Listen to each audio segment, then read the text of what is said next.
Healthy at Home webinars. We've taken a little hiatus for the summer and very happy to be back with a wonderful series.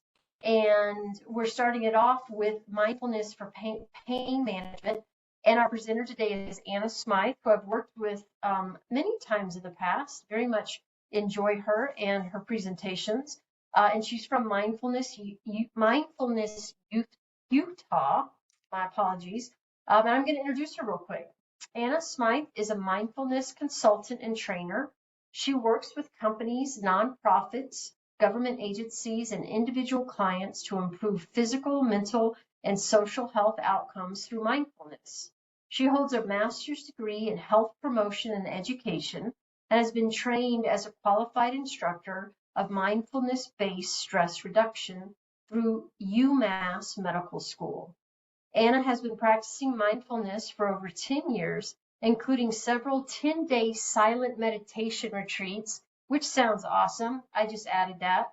Her practice has been her key support in navigating 2 decades of chronic pain and the daily stressors of life. She cherishes every opportunity to share the practice and its research base with others. Welcome, Anna, and I will turn the time over to you. Awesome. Thank you, Paige. I'm so excited to be here with you today. It's kind of an odd thing to be excited about talking about pain management, but as Paige mentioned in my bio, chronic pain has been a part of my life since I was in my late teens. And so I am very much anyone who's here today and asking this question of how do I manage my pain? I'm oddly thrilled to have this conversation with you today, and hopefully we can spend our day or our time together, 45 or so minutes with some Q&A at the end, giving you some information about, what is the place for mindfulness within the realm of pain management, and why are we sort of kicking off this 4-week series or why is mindfulness a part of this 4-week series?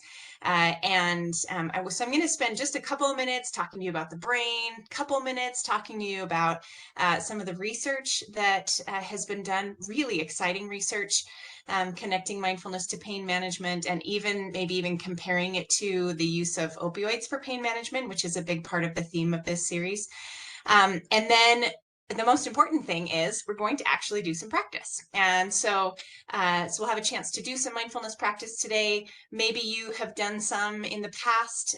Maybe you have heard about it. Everyone could be coming in with different entry points and backgrounds, but we'll have a chance to sort of lay the foundation of what is this thing that we're talking about that is called mindfulness as a practice or as a skill of training ourselves in something. And then by the end of our session today, maybe you'll have a little bit of a sense of how to do it, and then some resources that you can tap into in the future, both at senior centers, and then I have some books and different things like that I have found really helpful to support me through my journey with chronic pain. So let's get this. And Paige, if you don't see this correctly or anything else, you can jump in and let me know. Let's get into presentation mode here. It looks good. All right, great. Okay, so, and I'll have my email address on the last slide as well, but there it is. If you're interested in following up with me later on, you can always reach out, and I'm happy to chat with folks, especially about the theme of pain, because it is a really central one. We'll skip my intro slide because Paige kind of already went over some of those things. But I want to just kind of start by asking this question, and maybe we don't even really need to ask this question because it might have been the question that has brought you here of, when or where do you experience in your life discomfort or pain? And this is an interesting question because we may feel like, especially if you're working with chronic pain or maybe even acute pain that is just very acute, very big pain, it might feel like, well, everywhere. I feel pain everywhere and all the time. What a silly question. But this is where we start to plant the seeds of mindfulness. And so what we're doing here is we're getting curious, like, well, but does the tip of my nose hurt? Do my fingertips hurt? Does my right elbow hurt? And does it hurt all the time? Like, yes, maybe my fingertips do hurt, but do they hurt every single second of every single day? Maybe, maybe not. But what we're doing is we're opening up this space of curiosity, of rather than having our pain, our experience of pain, cloud every waking moment of our lives, and maybe diminish the quality of our life because of that. We're starting to say, well, where does my pain show up in my body, in my life? So I want you to maybe just hold this question, not even necessarily answering it in a conceptual way or specific way, but just really kind of starting to think, well, when do I experience pain or discomfort, or where in my body do I feel this sort of pain or discomfort? And we'll kind of come back to and sort of swim within the realm of this question today. So I've got a couple of images here on the screen that I think really just sort of point at or illustrate some of what is involved with pain management and what brings us to healthcare providers or classes or other things. So we've got this adorable girl on the left here who's, got this. Oh, okay. We've got this girl on the left who's got a little drawing of an astronaut, and she's imagining rocket ships and things like that. And maybe this is sometimes how we approach life, right? Maybe we wake up in the morning, or early in our life, or early in the day, or early in the year, in January or something. We kind of have this like, oh, I'm anticipating wonderful things. And then on the right, you can see sometimes this is our experience of how life actually goes. That maybe, and especially when it comes to pain, right? That maybe we would say, oh boy, I sure didn't want this chronic condition, or I sure didn't want this diagnosis, even a cancer diagnosis, those sorts of things. And yet here we are, right? This is how life sort of unfolds. We don't know what's coming. And so this space in between what we hope for, wish for, and what actually happens, that's the space where mindfulness can be useful.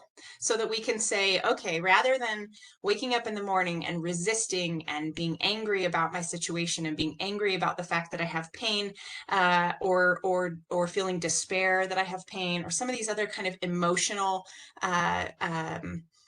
valences that we can bring to pain, maybe there's another option. Maybe there's something else that we can do, another way that we can feel. And so that's what we're gonna kind of focus on today. So when we start to practice mindfulness, what it does, it doesn't necessarily make pain go away the way that we might try and find a prescription or something, some sort of cure. And we'll talk more about this word cure.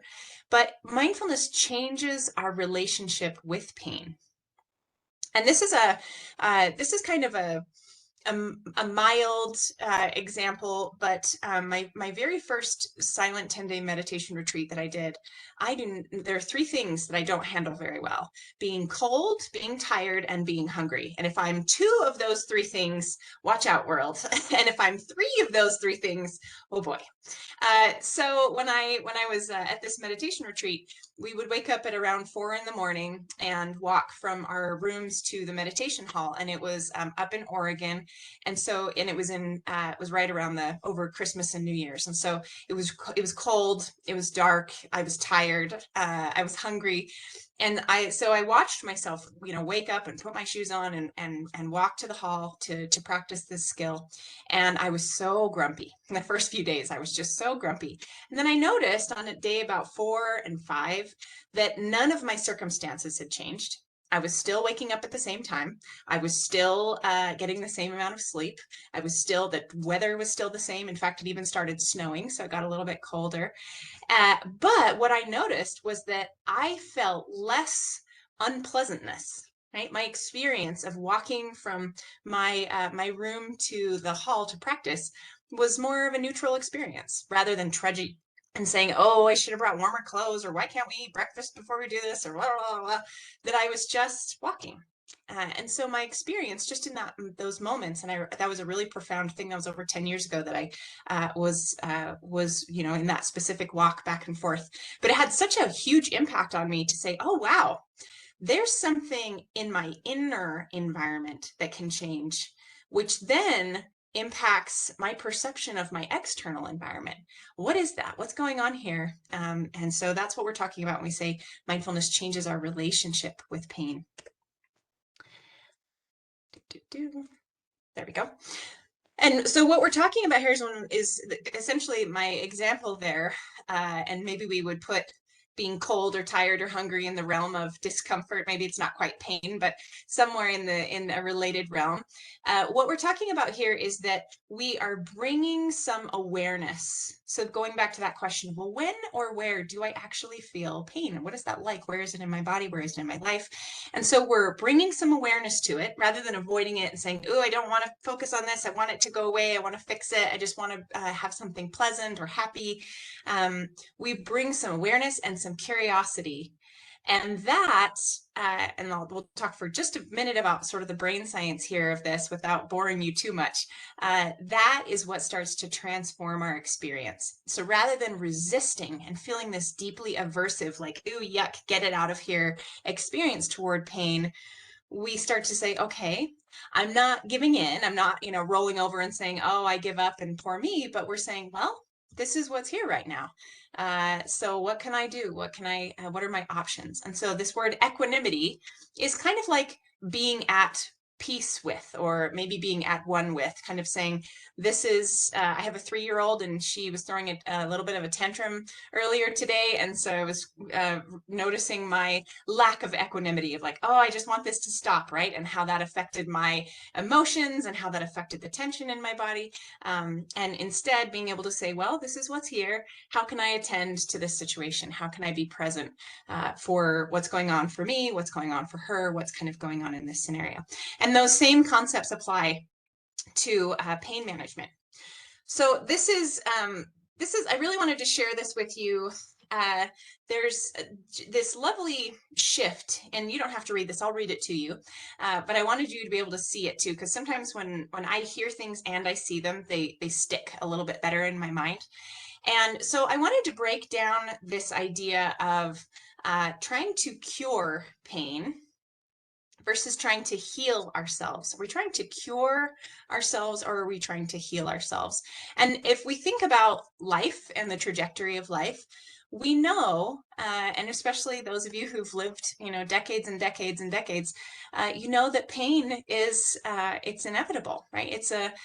And sometimes can even be helpful. We put our hand on a hot stove or something else. That pain is a useful piece of information. And so if we're aiming to say, I just want to get rid of pain, cure myself of pain, I don't know. Is that a realistic expectation? Maybe not, right? So might we be setting ourselves up to fail? But in this book, Full Catastrophe Living, Jon Kabat-Zinn talks about healing. And so I wanted to share this quote with you from this book. And this is a great book. I'll tell you a little bit more about this book later on.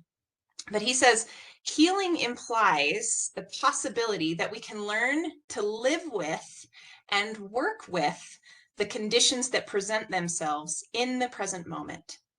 So I want you to think about your pain, think about pain you've experienced, right? That we can live with and work with the conditions that present themselves in the present moment. So what's here today? What's here right now?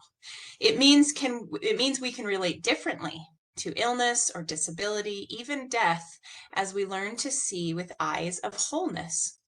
And as he talks about this practice of mindfulness, this skill we develop, he says, in even brief moments of stillness within mindfulness practice, you may come to realize that you are already whole, even if your body has cancer or heart disease or pain. And so then he starts to talk about mindfulness practice, and he says, we're not meditating to make anything go away. So that's kind of what curing is make it go away, but instead focusing on healing. So the healing power of mindfulness lies in living each moment as fully as we can, accepting it as it is, as we open to what comes next. So knowing this moment is here with what is here. Maybe there's pain in certain parts of my body.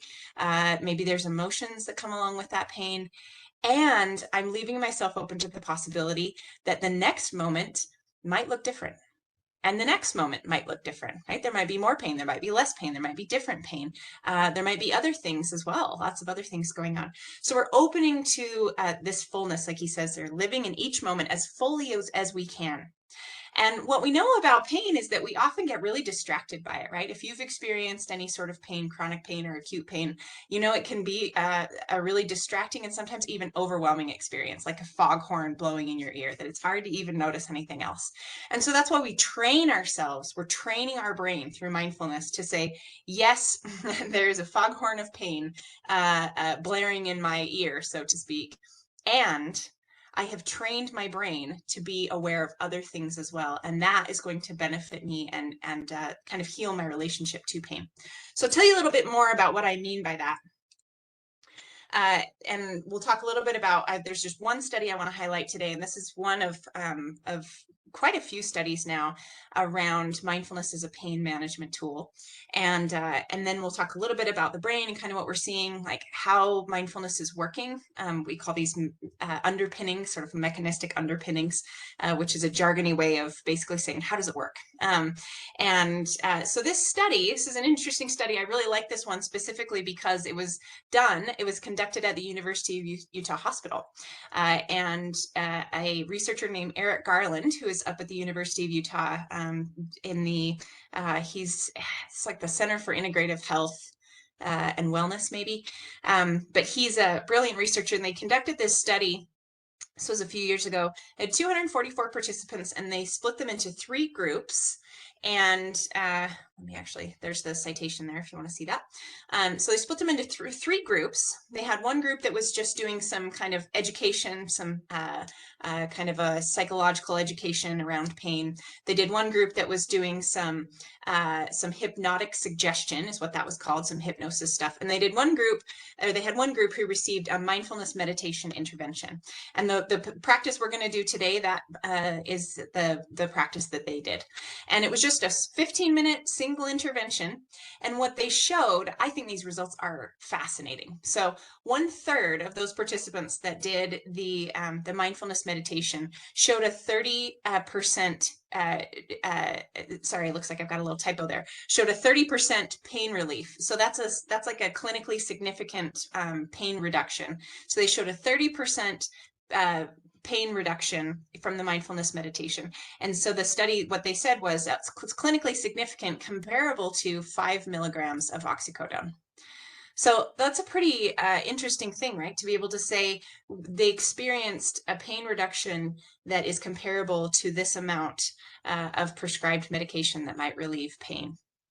And that's 15 minutes of mindfulness meditation with, we can't say there are no side effects, but no side effects that we have discovered yet so far in the general population.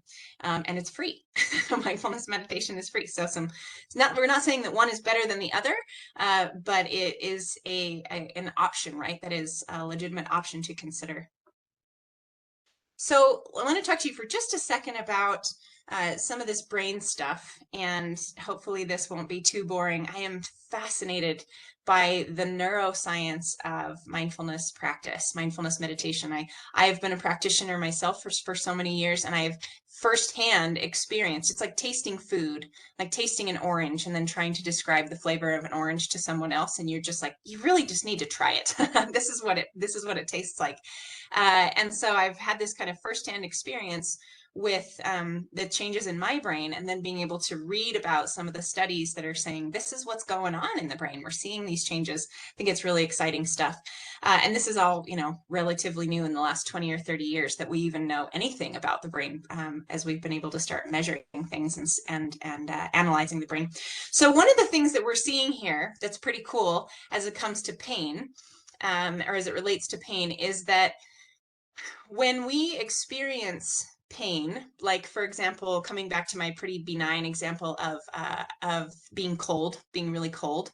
So when I experience extreme cold, or even mild cold in my case, I have this emotional response to it. I get agitated, I get stressed, I have and then that comes with a physiological response. My muscles get all tense, my jaw clenches, and then it's kind of just this cycle of they sort of feed into each other. It's like, oh, it's cold, and that makes me feel this way, and feeling this way makes my body feel this way, and then that makes my emotions feel this way, and then just kind of spins kind of a spiral.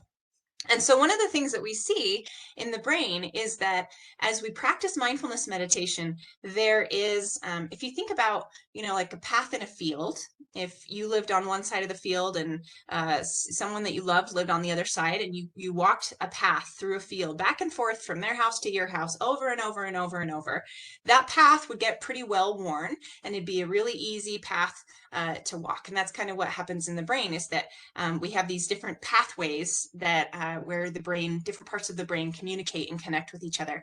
And so these two parts of the brain, one that is a regulatory part of the brain, and another that is kind of our emotion center part of the brain, we see the relationship, or the pathway between those two strengthened. And so instead of being really emotionally reactive to pain with despair or anger or all of these other things that can come along with pain, denial, all sorts of things, instead we are regulating that. We're regulating those emotions and saying, okay, I have pain, and I don't have to kick my dog. I don't have to yell at my so-and-so, or be burst into tears out of despair, those sorts of things. Like, I can experience my pain and have some of my emotional responses regulated in a healthy way. Not saying that crying sometimes is a valuable thing. Experiencing emotions are really important, but doing those in a way that's healthy,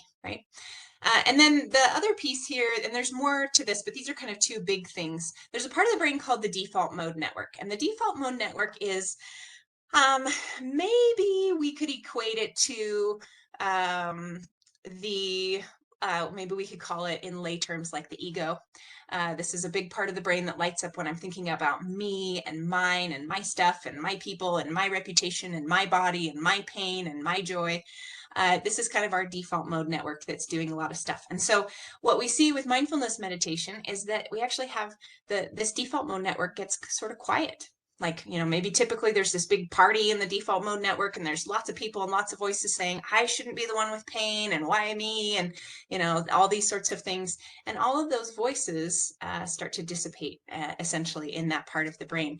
And so we are feeling less of that rumination of like, oh, why me? And this is awful, and I want this to be different. And instead, we're just saying, okay, well, this is what's here. And so how can I work with what's here rather than ruminating and struggling against? So some interesting stuff that, we had that previous slide talking about how 15 minutes of mindfulness meditation was comparable to 5 milligrams of oxycodone.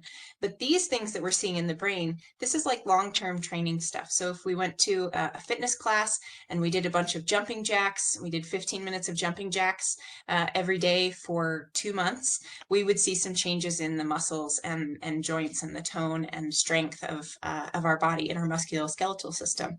And then similarly, this is what's happening in the brain, that as we train, and it's funny because mindfulness meditation doesn't feel like jumping jacks, because for a lot of it, we're just sitting still. And so we're thinking, oh my gosh, I'm just doing nothing. But we're absolutely not doing nothing. We are doing something very specific, and it's not napping, and it's not relaxing necessarily even. It's training our brain. And so I wanted to share this just a little bit with you here to illustrate that as we do this, what seems like a very simple practice, there's actually some pretty substantial things happening in the brain. And I don't have my chat box open. Paige, we don't have any questions or anything? Just quick pause there. Okay, great.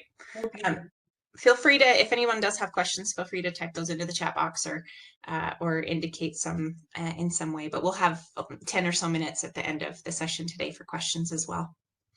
So interesting stuff, right? And if you are new to mindfulness, you might be saying, this all sounds great, but what are we even talking about here? What is this thing that we're going to train in? So I want to give you a little bit of a framework for it, and then we're going to do some practice together.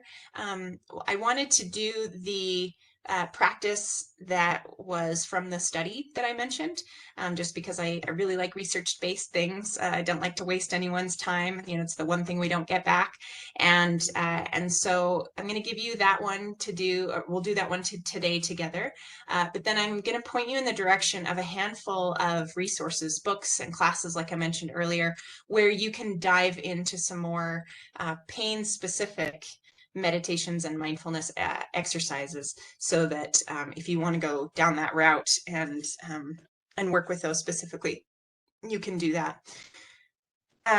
So let's take a second and just really quickly, we're going to define this. So mindfulness is, like I mentioned, we're building a skill, and I like to think of it as like learning how to play an instrument or speak a language. We're developing a skill. And you wouldn't just go to a class and watch someone play an instrument and then say, okay, now I know how to do that.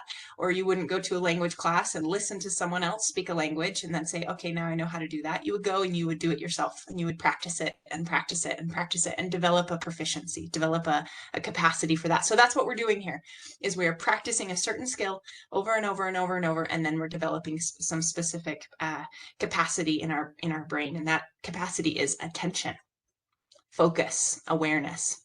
And there's sort of three elements to this. So the first is on purpose. So we need to say, okay, I'm going to sit down, just like if we were learning the piano, I'm going to sit down for 15 minutes a day and practice. And so we make this on purpose choice to practice. And then what we're paying attention to is in the present moment. So maybe it's the breath, maybe it's some sensations in my body, maybe it's sounds in the room, but we're not paying attention to anything in the past or the future. We're not envisioning ourselves on a beach. We're just noticing what's here right now.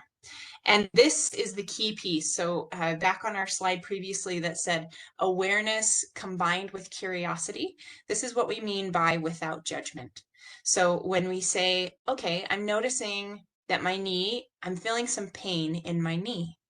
Well, let me see what is there. So rather than judging it and saying, oh, that knee, doggone it, it's always causing me trouble, and that sensation of pain is bad and I don't want it here, and why can't my knee do this or that, or I wish my body would be this different sort of way. Instead, we say, oh, I'm noticing some pain. Let me see what else is there. Is there heat? Is there sharpness or dullness? Where are the edges of the pain? Where does it begin? Where does it end? Is there lightness or heaviness, movement? You know, these sorts of things, that we're bringing this curiosity rather than judging it as right or wrong or good or bad, or that we are somehow good or bad because of our experience of pain. That's a big one, is feeling like my body is bad or broken or flawed in some way, diseased, what have you. And so that somehow is a reflection of me as a person. So we're kind of taking that out of our experience and just saying, let me just witness this impartially, like I was witnessing someone else's experience. And so we're just noticing, we're just watching, and just letting things kind of come and go from moment to moment. And so there's 3 steps to this. So we choose number 1 here, something to focus on. Maybe it's the breath. If you're experiencing a lot of pain, sometimes the breath is hard to find. It's hard to feel the breath when you have big acute pain. And so maybe it's something else in the body. Maybe it's feeling the weight of your body in your chair. Or maybe it's even putting your fingertips together and feeling the touch, the sensations between your fingertips, or something else, right? But we just are focusing on something in the present moment. Might even be sounds in the room. Maybe you turn on some classical music, which has its own sorts of benefits on stress management reduction, and you just listen to the sounds as they come and go, and without saying, "Ooh, I like that part," and "Oh, I don't like that part," and "I should change it to a song that's better," you know, things like that. We just listen.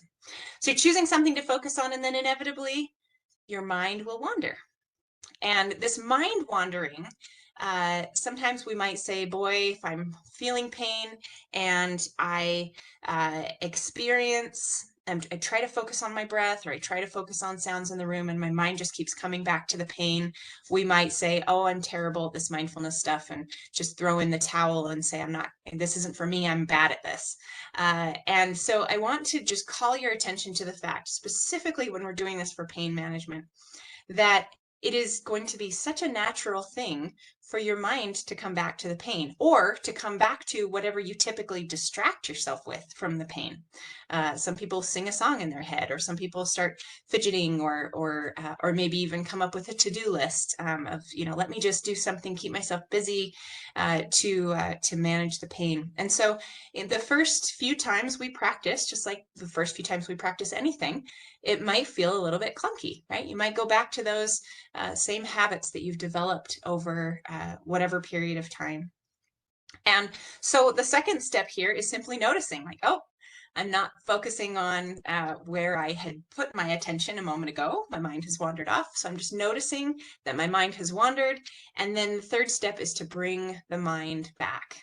So if you can think about a boat on the water that has dropped an anchor, and so that anchor is kind of, you can think of the anchor as where you're choosing to focus your attention. Like, I'm dropping my anchor on my breath, or I'm dropping my anchor on, I'm going to look at a certain branch of a tree out my window and just keep my gaze there.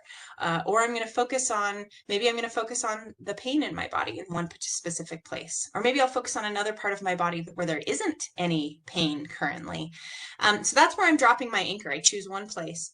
And then, just like the mind wanders, a boat is going to drift a little bit here, a little bit there when it's got that anchor dropped, right? It's not going to hold perfectly still. Maybe with a large boat, I'm not sure, with, tankers and things like that, if they move. But think of like a smaller boat, a fishing boat or something. It's going to drift just a little bit. But that anchor is sort of holding it in place. So when it starts to drift one way, the anchor kind of tugs on it and brings it back. Maybe it drifts another way, anchor sort of tugs on it and brings it back. So that's kind of what we're doing here, is we're focusing on one kind of anchor of our attention. And then anytime the mind wanders, we just bring it back, bring it back, bring it back. And this third piece, this quality of return, is really important. So sometimes, oftentimes when we experience pain, we get very harsh with ourselves, with our body, with our healthcare providers, with our family, with the world in general. We may just develop this sense of harshness. And whether that harshness is kind of a sharp harshness of impatience and meanness and things like that, or if it's a harshness of self-criticism and despair and giving up. But that tends to be a big part of experiencing pain. And so what we're doing here with this third step is we are practicing patience. We're practicing friendliness. We're practicing gentleness, even with our experience of ourselves, of, okay, this is my mind, this is my body, and these are my tendencies. And can I, instead of beating myself up or degrading myself or getting really impatient with my situation, can I instead say, okay, no big deal, starting again, no big deal. And what I like to say often is equating this to a 1-year-old who was learning how to walk. And they might take a few steps and stumble. And we certainly wouldn't say, oh, what's wrong with you? Why can't you walk? I know how to walk. Everyone I know knows how to walk. Why can't you do this? Come on, let's get to it. We would say, oh, good job. You took a couple steps. Let's get you back up and go again, right? So this encouraging, friendly, supportive sense that, ironically enough, many of us are quite skilled at offering to others, but not so skilled at offering to ourselves, especially when we're experiencing pain.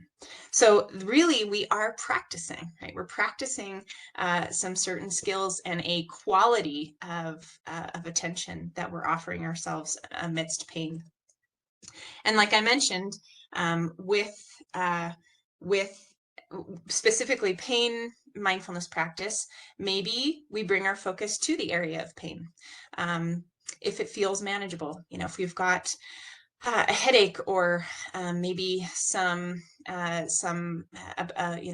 pain or things like that feel like, oh, this is intense, but it's not going to, what we might say, dysregulate me. It's not going to put me in a state of anxiety or overwhelm to focus on this pain.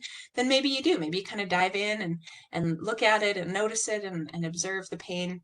But sometimes there can just be pain that's really big and is perhaps too much to focus our attention on, or sort of land our anchor on. Pain that comes with cancer treatment, or even just cancer itself, things like that. Then we would just want to be really use wisdom to discern whether or not it makes sense for us to focus on the pain or to maybe find somewhere else in the body where we can focus on the pain, or where we can focus on somewhere where there is no pain. And then another that we use a lot for pain management is sounds, right? So this, most of the time with mindfulness practice, we're focusing on something in the body. But oftentimes when we've got a lot of pain, being in the body is uncomfortable or dysregulating, or can actually trigger our stress response. And so we might just focus on sounds. We might maybe, like I said, turn on some sort of classical music, or if we have a ticking clock that we can listen to, that's just kind of a repetitive sound, or maybe just sitting outside and listening to the breeze in the leaves of the trees or whatnot, but allowing ourselves to focus on something that isn't our body and isn't our pain, and that can help us to kind of open up our attention and our awareness, so that we can notice the pain as a small part of a larger experience of our life, rather than kind of the main feature, which is how we can experience pain sometimes. So I think actually I'm going to stop sharing my screen for a minute here, and I want to do some practice with you now. And then we'll come back to the slides, and I'll talk to you about some resources and things that if you're interested in going down this path and getting some formal training of how you can do that. But I wanted to do this, just a short mindfulness practice with you today. And this will be a little bit shorter since, we are meeting virtually. And so it's, I want to make sure everyone is safe and is taken care of and is able to kind of just get a sample of this or touch into it a little bit without it being dysregulating at all. So we're going to do something a little bit on the shorter side of things, but that will give you a sense of what we're talking about here, and we'll kind of replicate that model of those 3 steps that we were going through. So you can just let yourself come into a relaxed posture if you aren't already, and just allowing yourself, maybe checking in with your arms and your hands, letting them just rest easy in your lap or wherever feels comfortable, checking in with your legs and feet, letting them find a comfortable, at ease posture, and then your back as well, your spine straight but not too stiff. And if you'd like, you can close your eyes for this practice. I'll be keeping mine open just to kind of monitor things here, but you're welcome to close your eyes if that feels supportive, or if you'd like to leave the eyes open. It is 2:30, and maybe closing your eyes is going to drop you right into sleep in 30 seconds. So if you'd like to keep your eyes open, maybe just find one point on the wall or the floor or somewhere in front of you where you can just park your gaze for a time. And then let's come into some stillness in the body. And I'd like to invite you to just take 3 breaths, noticing, kind of focusing all your attention on the breath coming and going. Doesn't need to be a slow breath or a relaxed breath. Just be aware that air is coming, air is going, breath coming in, breath going out.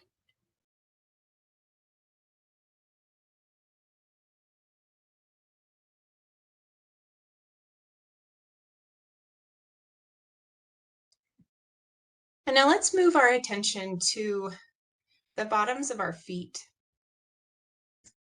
If you can find some place, maybe it's the whole bottom of the left and right foot, or maybe just one part of the foot, maybe a big toe or the heel or someplace.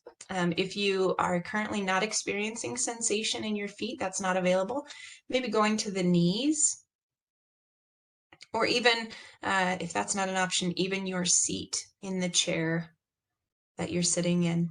So one of these 3 spots, somewhere near the bottoms of, or in the bottoms of your feet. If that's not available, the knees. And if that's not somewhere you're experiencing sensation today, then your seat in the chair. But just choosing one of these anchors. And I'd like to invite you to just focus all of your attention on any sensations you feel in this part of the body. Almost like you're mapping out a new landscape, or you're trying a new food that you've never had before.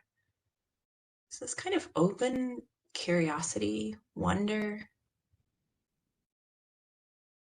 Rapt attention. What is here that you can notice? Maybe just the pressure of the feet against the floor.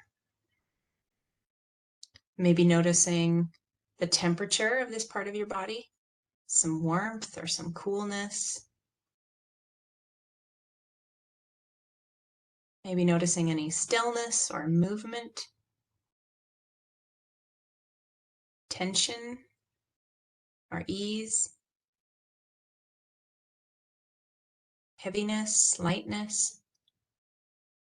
There's no right or wrong way to feel or to observe right now. We're just taking it in, like taking in the colors of a sunset.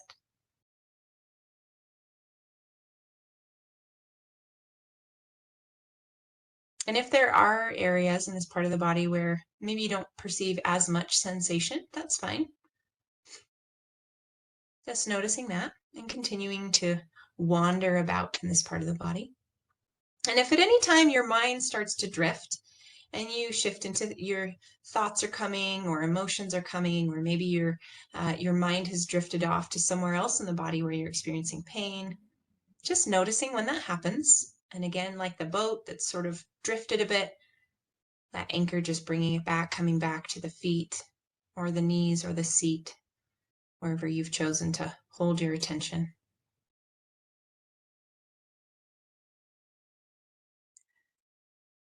And allowing yourself to bring some focus, some discipline, some real intention here.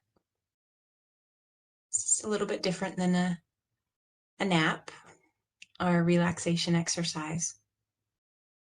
Tuning in.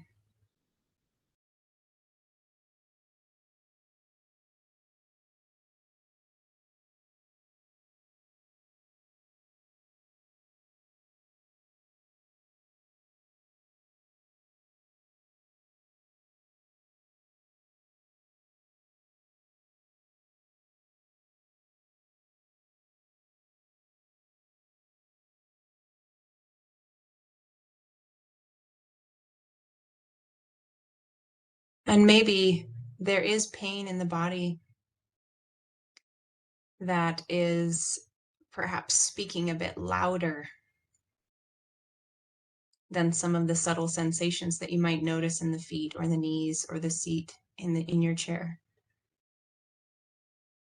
So we're not trying to make that pain go away or shush it up. We're just giving it some space, but also focusing our attention somewhere else for a moment here.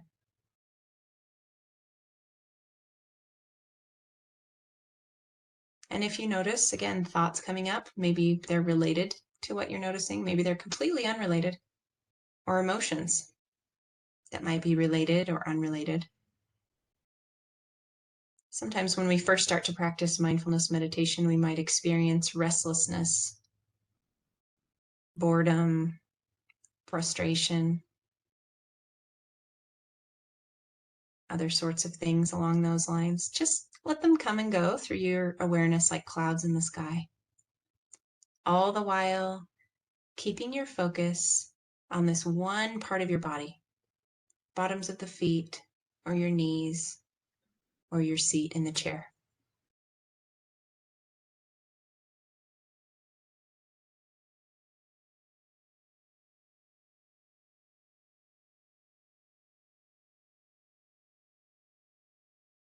And if at any point you notice yourself bringing some rigidity to this practice, or a sense of needing to do it right, or get it done, or achieve something, maybe just smile at that and shift maybe into a more spacious sense of curiosity, of wondering and wandering, and just being here with your body in this moment, exactly how it is.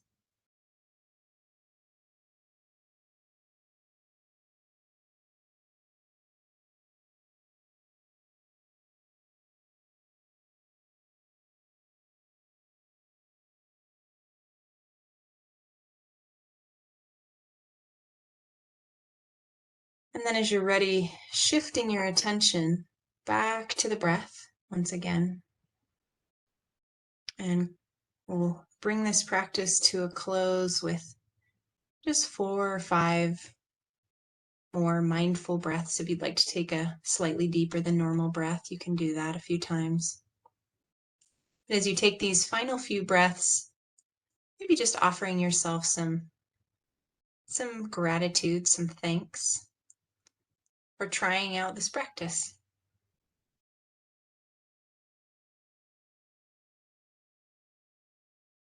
Opening your mind to something that might provide some spaciousness, openness, and healing in your mind and body and life.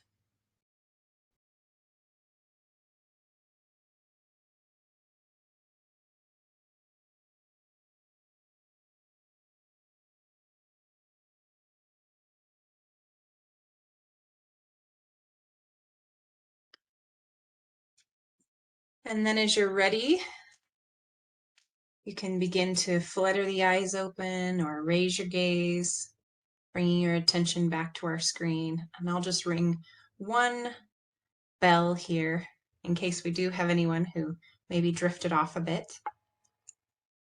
Sometimes a little chime of a bell might bring us back.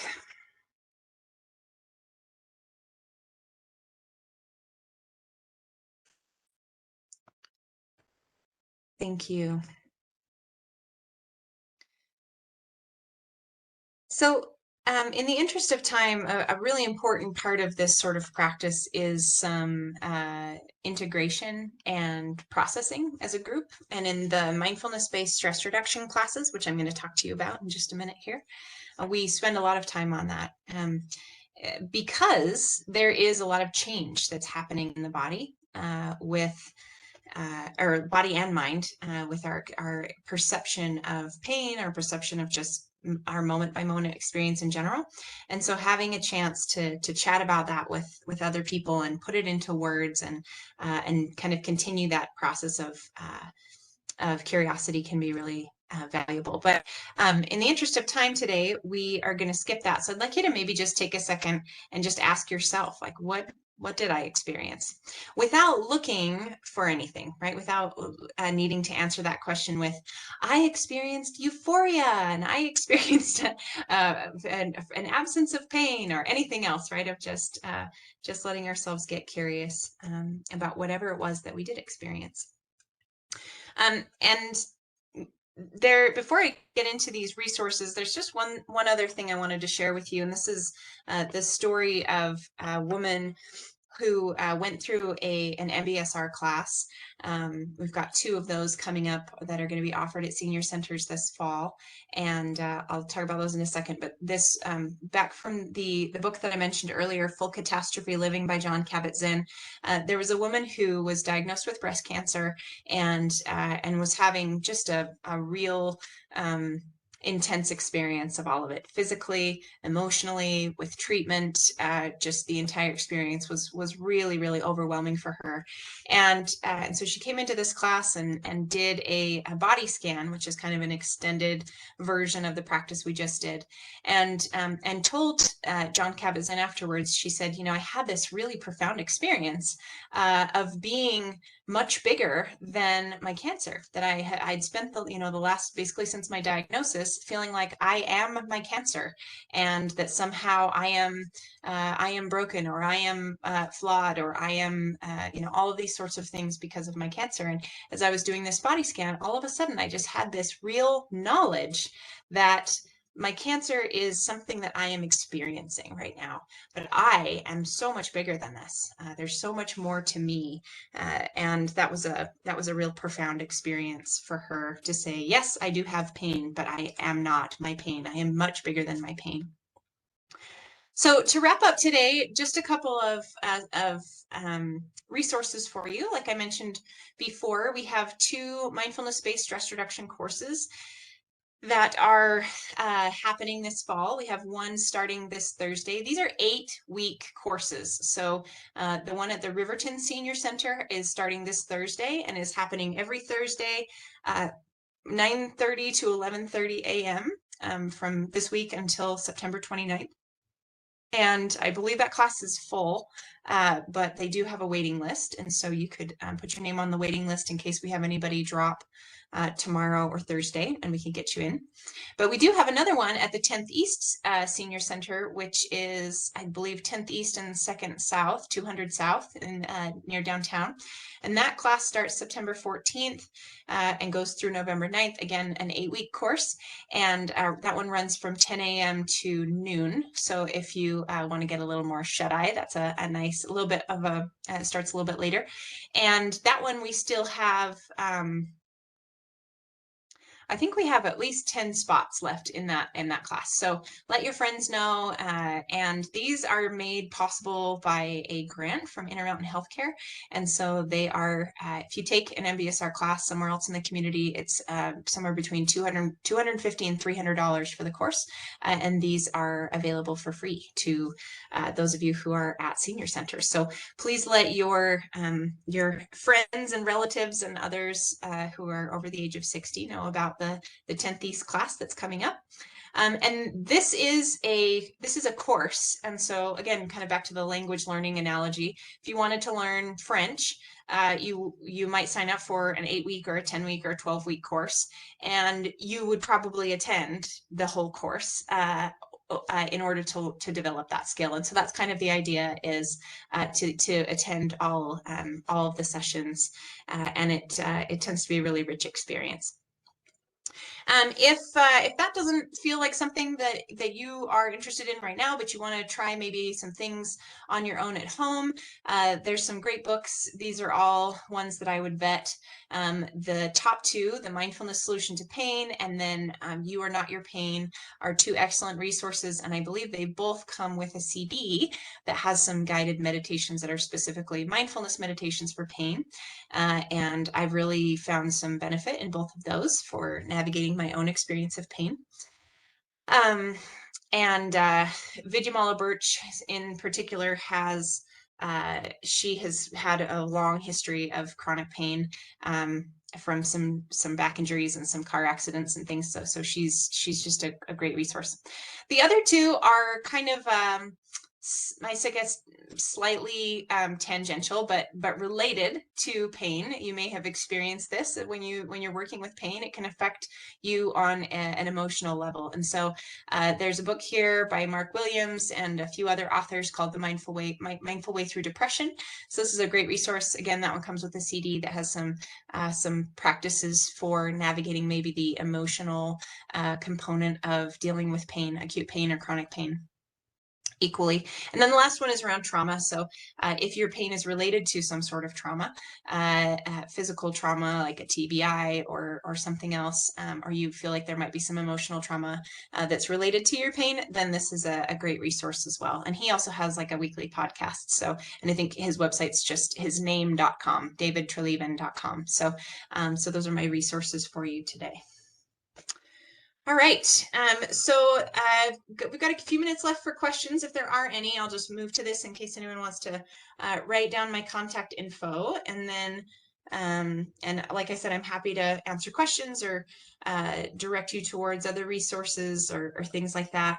And I'm not sure if we are, how we're making, if we're making these slides available or other things like that, but I can definitely send this slide, especially to Marianne or Paige or whoever, so that if we want to send this out or make it available like that, we can do that as well. But I will just stop sharing, and then we've got a few minutes left if there are any questions before we wrap up today. Thank you so much for your time.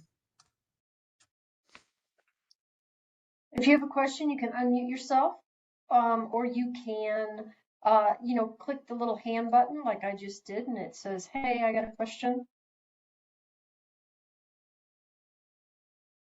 Anna, if you could share that one slide with either me or Marianne, if you have Marianne's, if she's easy, that would be great. I think that would be very helpful. Yeah, you bet. I will do that. Any thoughts out there? Any ideas that came to your mind during this presentation? And actually, you know what, Paige, one thing I forgot to mention that I should have mentioned, and maybe it goes without saying, but if you're interested in signing up for one of those MBSR classes, or you know someone who is, you just call the center directly to register. So if you want to take that 10th East Senior Center class, you just call the center and give them your name and phone number. And if you have an email address as well, and that's how you sign up for that one. So FYI on that. Excellent. Yes, thank you. I appreciate it. I have a question, Anna, since, and if somebody else has one, of course, you can interrupt me. I've been doing or practicing mindfulness for a while, and it is awesome and wonderful, and obviously practice because you're always having to practice it.